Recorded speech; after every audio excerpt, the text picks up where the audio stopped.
Hello, good morning सगळ्यांना. तर मस्त अशी नवीन दिवसाची नवीन सुरुवात म्हणजे बायकांचं आपलं रोजचंच आहे. स्वयंपाक करा, घरातली कामं, आपली सुरुवात नेहमी अशीच असते.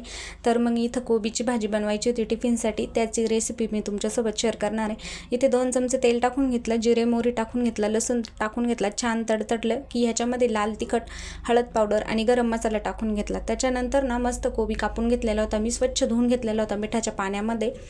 तर मग तो कोबीसुद्धा याच्यामध्ये टाकून घेतला, कोथिंबीर पण धुवून टाकली लगेच त्याच्यामध्येच. आणि त्याच्यानंतर ना आजचा कोबी ना मुगाची डाळ घालून बनवणार होते, म्हणून ही रेसिपी शेअर केली. आधी मी केली होती रेसिपी शेअर, पण मुगाची डाळ घालून बनवलेला नव्हता, ती नव्हती केलेली. तर मग आज हा बनवला, तर मग ही रेसिपी शेअर केली. मुगाची डाळ घालून घेतली, त्याच्यानंतर याला ना मस्त एकत्र करून घेतलं.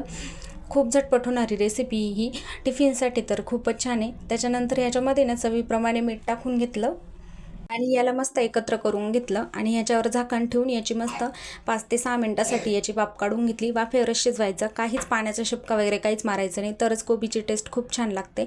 आणि आपलं भाजी रेडी झाली आहे. चला आता इथं सेंड करते. Bye bye.